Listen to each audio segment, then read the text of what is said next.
I know this is the first episode, but I don't have much time. So, I'm going to paint you the picture. I'm 13, okay? I'm ready to start 8th grade. My hair is bleached with my new blonde highlights. I'm ready to enter my last year of middle school with a brand new look. And also, I'm wearing my Lana Del Rey H&M leggings. I'm going to post a picture. If you know, you know. I was unfreaking stoppable. Okay. I was in Massachusetts. I grew up in Massachusetts. I'm ready to start. This is really exciting for me. I am in the drama club. I know that the drama club is doing Seussical the musical. Okay, my drama teacher pulls me off to the side and he says, "Look, I have an idea. Don't tell anyone. I want you to be the cat in the hat. It's going to be revolutionary. Never been done before. A gender bent cat in the hat in 2012." Okay, so 2012 or 2013. I can't remember. It was either 2012 or 2013. So, feeling really confident. This is my year. I get to be the lead. I'm so freaking excited. Boom. Plot twist. My parents decide to move to Florida. Oh, brother. But I was excited. I was excited because I was like, oh, I love Florida. It's Sunshine State. I'm going to reinvent myself. I was really into this idea of reinventing myself because I was obsessed with Marina and the Diamonds. And if you remember, Marina and the Diamonds' alter personality was Electra Hart. And I said, okay, it's going to be me. I'm going to reinvent myself. So we leave. We move to Florida in the middle of my 8th grade year. I remember I went on Thanksgiving break, and that's when we decided to move because we had like a week or two off. I enroll in my new school. Moving in the middle of 8th grade should be illegal. I love my parents. I think everything happens for a reason. But the torture that puts on a 13-year-old, crazy. So I get to my new school. I do the little campus tour. And this is like a school I've never seen before. Half of the campus is outside, half of the campus is inside. Bitch, I feel like I'm going to PCA from Zoe 101. How wow. So I go in there, do the little tour, and what's weird is that it was a public school with uniform. So I'm like, huh. And so you had to wear like polos and khakis, and there were only like certain colors you could wear in the polos and khakis. But I was like, this shit's about to be cake. We all have the same uniform. We're all gonna look the same. Wrong. God bless my mother. She takes me to Aeropostale. I get the polos. I get the like baggy khakis, which arguably I feel like would be a fit now in 2025, but was not a fit 13 years ago. And I go in there, and all of the pretty popular girls are wearing their Vera Bradley short khaki skirts, their Abercrombie and Fitch polos. They all have that like natural sun-kissed Florida glow. I look like I crawled out of a Massachusetts basement. And I was like, oh, I fucked up. So I have my first day, and I'm so nervous. And I remember, okay, to give context, I was probably like a Massachusetts 6.5, and I had just became a Florida -3. So I go and I walk into the classroom, and one of the boys, I think his name was Kai Mortensen. I can't remember. I also think Kai Mortensen may be a cartoon character on Disney Channel, but I just remember that his name was Kai. I walk into the classroom. He looks at me. He's like snickering with all of the other popular boys. And he goes, I was excited for the new girl, but she ended up being ugly.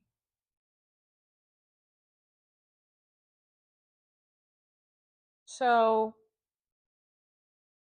unfortunately, that did cause me to, more than ever, because I was already on Tumblr, go 300% into my Tumblr sad girl era. So this was wearing black, dyeing my hair black, listening to Marina and the Diamonds, again, but in a different, sadder way, listening to Lana Del Rey, listening to Arctic Monkeys, even though I didn't really know if I even liked Arctic Monkeys. I think I just liked the album cover.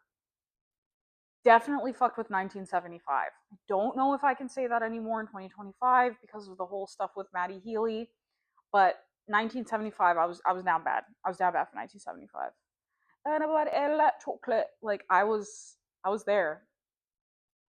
So I had no friends. I'm moving to a new school in the middle of the school year. It's already eighth grade. People are ready to peace out. They're talking about which high school they're going to. Bro, it's like my third day out here. Like anything. And so I meet this really sweet girl. And I don't know if she'll remember this, but one of our like first conversations was in the bathroom and I'd just gotten my period and I was like, "Ooh, like need to pull out my tampon. I'm going to use my tampon because I use tampons." And she was like, "Oh, I don't use those. I just use pads." And that was pretty much the extent of our first conversation that I remembered. And this girl marched to the beat of her own drum. She had the like gingham plaid shorts, polo, hair in a ponytail, utmost confidence. You could tell she didn't give a fuck about anybody. But I was like, I don't know. She's like really, really different than me. I don't know if we'll get along. So we didn't reconnect until my freshman year of college.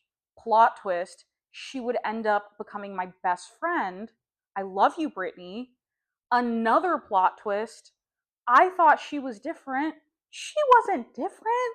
She was just gay. So, yeah, she actually just got engaged recently. Congrats, Britt. Love you. But, anyways, she comes back to the story like freshman year of college. That might be another episode. But eventually I did make friends and I basically got in with some of the popular girls. I wouldn't say they were like the most popular in the school, but they were like mid-tier popular, which was pretty cool. I got along with one of them really well because she was also in the Tumblr trenches. Loved her to bits and pieces. I remember she was obsessed with One Direction. And I wasn't that into 1D, but I kind of just like talked to her about it sometimes. And yeah, I just remember being new, but being within this group of friends. And one of our friends, she was so cool. Her nickname was Phil, and it has something to do with her real name, but I don't want to say like her full real name. But anyways, no joke, we all called her Phil. And Phil had the freaking coolest house. But she was like the most casual, laid back girl. Like it was like that one guy in Big Hero 6 where like you realize that he low-key kind of lives in a mansion, but he's like cool about it. That was Phil. Went to Phil's house. It was 2 floors. She had like a giant pool. And what was the coolest part of her house is she had like a media room, which was like kind of like a room where she just had like video games and a big TV and a couch and movie stuff, like somewhere where like we could hang out by ourselves. Which, if I ever decide to have kids, I need to be the parent with like the cool basement or like, well, that sounds horrible. I need to be the parent with the cool hangout room, the cool media room, because those were where I feel like I had my best memories in middle school where I could just really be myself and hang out with my friends. And we weren't even doing anything bad. Like we would watch like Avatar The Last Airbender. I don't think any of us were like, smoking the devil's lettuce or even drinking at that point. But it's just a place where we could hang out. And so we would all hang out at Phil's. And I remember when we were all hanging out, we started talking about high school and like my stomach dropped because I was zoned for a different high school than them. They had all basically lived like closer to the different city, and I lived basically like kind of closer to the border of the other rival high school. And like basically like my high school had the reputation of being freaking lame compared to their cool high school. So I was like, I'm cooked. I'm gonna have to go to a new school again with no friends. All my friends are going to the other one. Begged my mom. I'm like, Mom, please, like, can I please go to the cool high school? And my mom was like, No, you're gonna take the bus like everybody else. Even though my mom actually did end up driving me to high school a lot of the times because I was like maybe like a 7-minute drive away from my high school. But anyway, I had to say goodbye to my mid tier cool friends who I hung out with a little bit in high school, but again, it was different because we went to different high schools and we just drifted apart. So then I went to my high school. And when I tell y'all, I had to start from scratch. But eventually I built up my social network, was in, I guess the cool classes. I ran that shit like Rachel Berry. I'm not gonna lie. I really ran that shit like Rachel Berry. And I did show choir. I made like a bunch of friends. The cool thing at that high school was to like be in band because we didn't have that great of a football team. So I knew a lot of people that were like in marching band, and like this is a stereotype that movies I feel like get wrong. If you were in marching band in high school, those are the most sexually active children on the high school campus. I'm going to say it. I'm going to say it. Nobody else is going to say it. I'm going to say it. If you were in with the high school marching band, you were in the in crowd. Okay? So I kind of got lost in the sauce, and I feel like ironically I put so much pressure on myself to fit in with the cooler crowds while I was in high school that I slowly like chipped away at like a lot of the identity that I had liked that I'm now rekindling with now at 26. So it's like a huge cyclical, I think Ariana Grande calls it like Mercury retrograde, but I think I'm too young for it because I think it doesn't hit till 30. Either way, I feel like I'm in it now. I feel like I'm into all the things that I used to like that maybe my friends didn't like. So I'm super into Marina and the Diamonds again, super into Lana Del Rey, listening to Frank Ocean again. I'm kind of connecting with my inner child. I started collecting stuffed animals again, which is something I loved in middle school, but I felt like again, I kept having to tuck away to like fit in with all of these different crowds and different groups of people. So, yeah, high school was probably like from an outward appearance, people would think the happiest time of my life, but now looking back on it at 26, probably definitely the saddest time of my life. I remember I was exhausted. I would sleep with like textbooks on my chest because I really wanted to like do well in school. I wanted to get straight A's, but my brain wasn't like wired in that way where it came to be naturally. So I felt like I had to try harder than like the average smartest person or the smarter girls. And I remember like doing a homework assignment, and this one weird ass history teacher we had made us like handwrite these history assignments. So I had like the traditional composition notebook, handwriting this history assignment, and the ink started to blur, and I was just like sobbing. I was like, I'm so tired. Like, I don't understand why American public school is like the goddamn Hunger Games. Because what do you mean you need to do 7 different classes in one day? To me, as an adult, boggling. So I remember I went to sleep super late. It was like 3 or 4 a.m. I couldn't get out of bed the next morning. And I remember looking at my mom and I was just like, I don't want to blank anymore.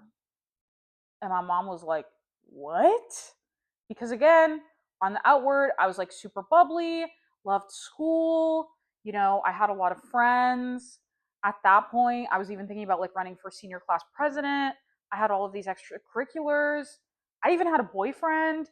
And I was just like, Yeah, mom, I just I don't think it's for me. And my mom was like, what do you not think is for you? And I was like, life. So, yes. And I don't think I told any of my friends about it or anyone knew about it except for like my mom and my sister.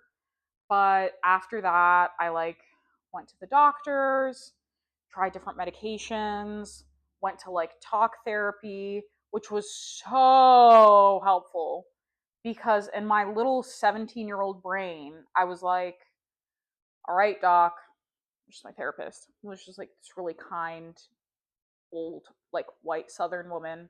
But like I don't think she was like Republican. Like she was kind of giving liberal, which kind of made me comforted. But then I don't know because she's my therapist, so I'm not gonna ask who she voted for. Anyway, so I remember sitting down in my first appointment with my therapist, and I said, "This is my line of thinking. I need to get straight A's. If I don't get straight A's, I won't get into college and I won't get any scholarships. If I don't get my bachelor's degree, I'm going to be poor. I'm going to be so poor. I'm going to be homeless. I'm going to be on the streets. I'm going to start doing drugs and I'm going to die. That's what's going to happen. That's why I'm so stressed." And my therapist was like, sure. That's not how life works. That's not like that's not the path that everyone takes, and you kind of thinking this is the path everyone takes is kind of delulu. So maybe let's just like take a step back. Maybe like get a C minus on that pre-calc test. It's okay. The world's not going to end. Try doing bad. Try like going to a party and enjoying yourself.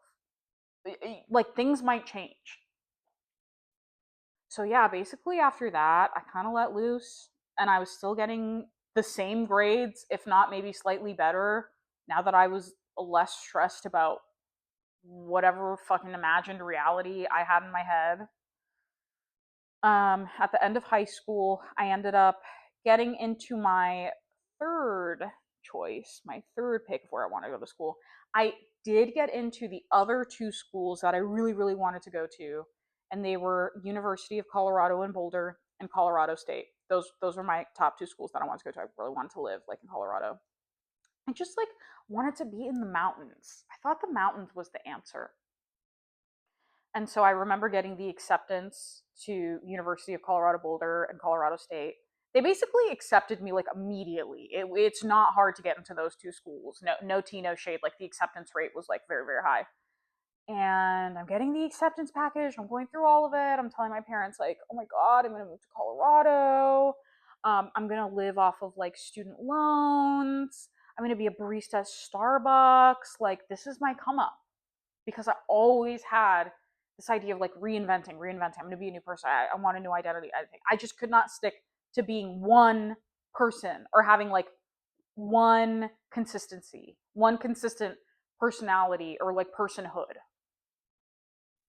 So I remember at either 17 or 18, it was senior year, I called either University of Colorado or Colorado State and I said, hey, like, I have like a super high GPA and I do all these extracurriculars and my ass is kind of fat and y'all accepted me. What are we looking at for the financials? Like, I know you guys are going to let me in scot free and not have me pay a dime. And the woman on the phone was confused and she was like, yeah, so we only give scholarships to Colorado State residents. So you need to be like in state to get these scholarships. And you're from Florida. So you would be paying out of state tuition, which is just like a really shy, crisp, tiny, petite little $70,000 a year. I'm panicking. But I'm still in Delulu land. So I said, oh, hell yeah, I can make this work. What's a loan? That's fake money. A loan is fake money to a 17-year-old. So luckily, like, thank God my parents sat me down and they're like, actually, a loan is not a fake money. It is not fake money. You need to pay it back and you just can't live in Delulu land. And I said, guys, don't worry about this. I'm going to live in Colorado, take a gap year, join some sort of powwow Krishna group, and then work at Starbucks and make my way. Like, I'm going to make it. I'm like, my parents immigrated from a whole nother country to here. I can move states. My parents are like, really think about this. This is like a really bad idea. So I'm like, fine. So then I apply to my third choice, which is in state, which was the University of Florida. Which I'm saying that like I really don't want to fucking go here, but it's actually like a really good school and competitive to get in. So I did end up going to the University of Florida, which is like a whole different episode. But basically, I feel like a lot of my lore was trying to discover who I am and then failing over and over and over again. Like, I kind of based my identity on fitting into whatever friend group I was in or whatever I thought would be like successful or get me good grades or like get me into the in crowd, and it like never worked. And honestly, when I go back to where I went to high school, it's kind of weird seeing people I went to high school with because I'm like, that girl died like a long time ago. I'm look, I collect my weird stuffed animals. I do my blind boxes. I'm replaying Animal Crossing right now, which in a way has been stressful because Tom Nook is down my fucking throat with my home loan. And it's like, bro, I'm 26. I deal with a real mortgage. Now I got to deal with your loan too. So, yeah, that wrapped up my initial lore. But what's cool is that at this point in my life, I've lived 13 years in Massachusetts and now 13 years in Florida. So I feel like I'm a half and half, half city girl, half swamp land person. But I really fuck living in the swamp. I know a lot of people are like, Florida sucks, which it does suck in a lot of way because we're losing rights like that. But at the same time, I think it's kind of punk rock to live somewhere where a large majority of people have different beliefs than you do because you can still find community and advocate for the things that the state doesn't advocate for, if that makes sense. That's a whole different topic. Okay. So I think we are going to start wrapping up, but I do have some questions that I had my fans submit. And since this is the first episode, I mean my friends that I held at gunpoint in a group chat and said, send me a question for me to answer. So we're going to do the first question. And this one I feel like ties into the episode really well. How do you become your most authentic self and stop worrying about what others think of you?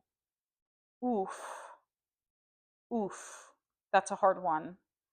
Um I think for me it was in college that I really started like shedding the mold of what other people wanted from me, because when I got to college, I did not join a sorority.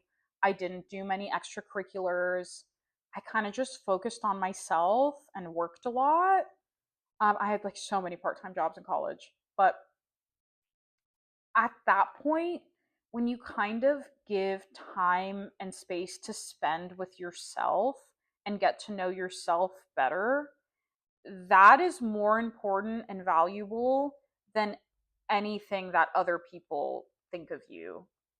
So, what aesthetic other people want from you, how other people want you to look, skinny, fat, short hair, long hair.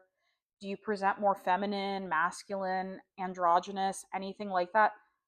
None of that matters when you really learn how to love yourself and love yourself. Like, I know it's corny, the whole RuPaul, like, how are you gonna love yourself? How are you gonna love anybody else if you don't love yourself? Amen. Something like that, RuPaul. And I agree with that. I just feel like loving yourself and being yourself is almost so radical. in our social media brain fuck of whatever we're living in, because I scroll on Instagram and I obsess over, oh my God, should my lips look bigger? Should my boobs be bigger? Should my waist be thinner? Like all of these things. And I'm like, but who cares? That's not real life.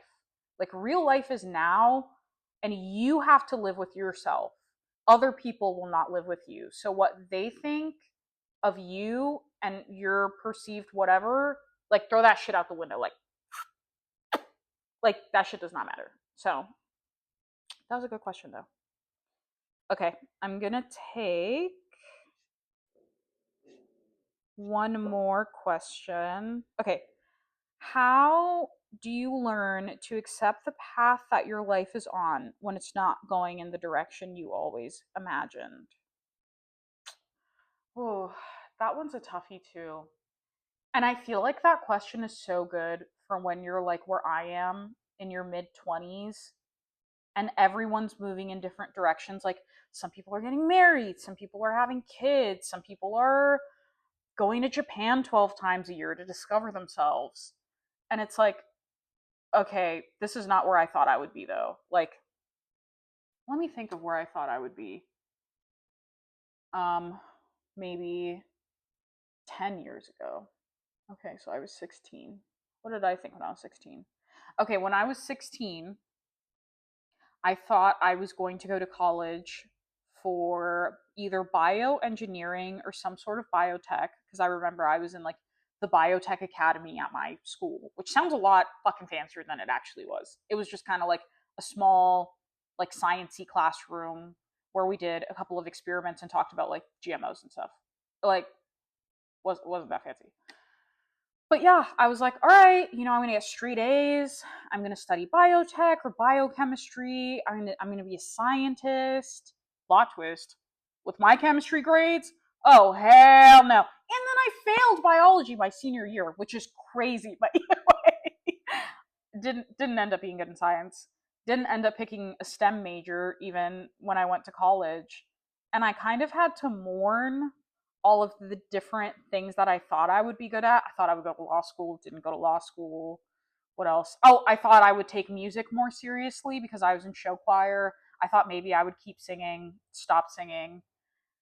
And yeah, I feel like I don't even think in timelines like that anymore, or what I want it to be.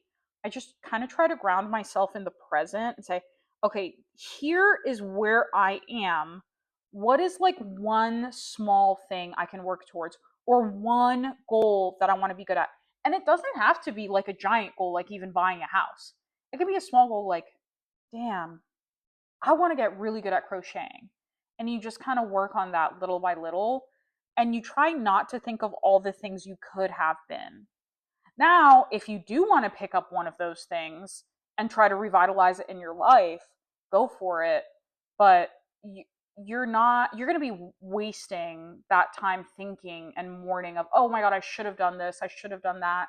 Maybe if I picked this different path, I'd be in this different job and I'd be making like so much more money. Like that thinking does not serve you well at all because you're just going to be trapped in that line of thinking. So, actually, this reminds me, I was talking to someone at work and I said, oh my God, like, I wish I had gone back to school and done something different. Like, I wish I had, or I wish I could go back to school and like study like forensics. Like, that's something that I was really, really passionate about that I just never went back and did.